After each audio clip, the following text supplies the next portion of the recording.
Thank you, Toastmaster today. Perfect 10. Perfect 10. The first perfect 10 that has been won in an Olympics gymnastic was won by Nadia Comaneci in 1976 Olympic Games in Montreal. When she performed her routine and when she finished, when she looked at the scoreboard, she saw only 1.00. There was utter confusion. Why do you think that she won? She is the first person who got perfect 10, and yet the scoreboard only shows 1.00. It is simple. It is because at that time people thought that perfect 10 is impossible. That is why they created the scoreboard to only have 3 digits, because the maximum that people scored was 9.95. But interestingly, even though someone scored perfect 10, but he or she will always start from 1.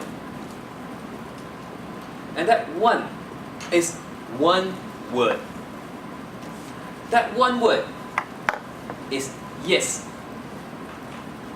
For Comaneci, for Nadia, she said yes when her mother sent her to the gymnastics school.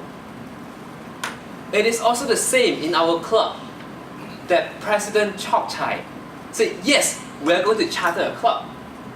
That is why we are sitting here, because someone decided that they are going to go out of their comfort zone and create something. All of us are here is because we say yes to an opportunity that presented in front of us. We say yes to improve ourselves in speech making. We say yes so that we could become better leaders. But is yes enough? I don't think so. That is why Nadia actually did a second very important thing. She said a lot of no's in her career. What do I mean by no's? When we are in our comfort zone, we tend to want to be comfortable, don't want to go anywhere. But Nadia said no to this, no to comfort, because according to Malcolm Gladwell, for you to become a world-class person in anything that you do, speech making, gymnastic, you will actually need to spend at least 10,000 hours in practice. If I were to do the math, it means that you need to do that practice 3 hours per day, 7 days per week, 365 days a year for 10 whole years. And yet Nadia did this. She won her Olympic gold medal, the perfect 10, when she was only 14 years old. And she started gymnastics when she was 6. In other words, she only used 9 years. She need to say no to friends, I'm not going out with you. She need to say no to her relaxation time. No, I'm not going to be lazy. She needs to say no, I'm not going to do these kind of things that is not going to help her in her direction. And to most of us, it means that we say no to dates on Friday nights. We say no to friends that ask us to drink on Friday nights. We also say no to reasons that Friday is very jammed, I don't want to go to Toastmasters. These are all the no's that we say, and all the no's that our past president and past leadership team said in order to make a meeting like this happen. If anyone of them say yes to these kind of temptations, sometimes the meeting will not work because you only have 4 persons. Could you imagine 4 persons running a Toastmasters meeting? That is why she actually said a lot of no's, and a lot of our members did that also. We need to say no when it's important, because if not, we will actually be detracted or actually distracted by our inner monster or inner hawk. We have to say no, I'm not going to become hawk. I'm not going to drink. I'm coming to Toastmasters. I'm going to become a better me. That is the second thing that she do. But that is only until the middle part. How could she actually achieve perfect 10?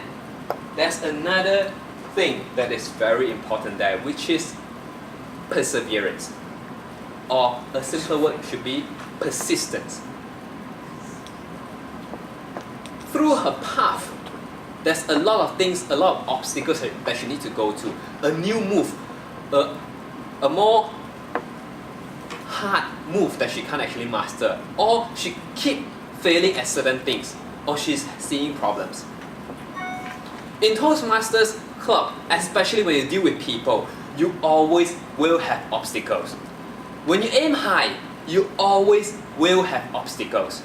But if you let that stop you, that is where you are. You will still be in your comfort zone, you will not go to your learning zone. That is why you should always persevere and push yourself into the learning zone so that you could actually expand your comfort zone. This is also what Nadia did, and this is also what past presidents and past leadership did for us. I'm sure that in these 10 years, the clubs faced a lot of obstacles, a lot of problems, but our leaders persevered and pushed forward so that we will have a 10 years anniversary. With this, I would like to ask everyone to give them an applause, to thank them, to be able to, for us to have a meeting today. Please put your hands together. Thank you.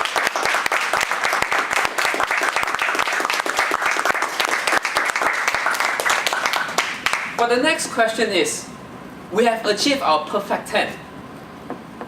How could we move to the next perfect 10? It is simple.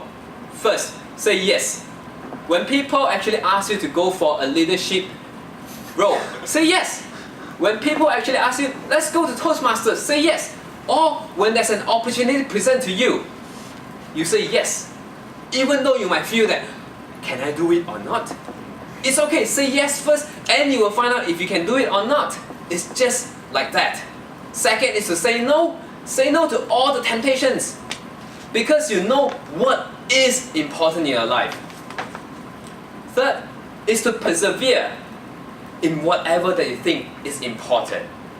Push to the max so that you will leave no regrets. This not only goes for Toastmastering, but it goes for everything in your life. Say yes, say no, persevere, and achieve your next perfect 10. Back to you.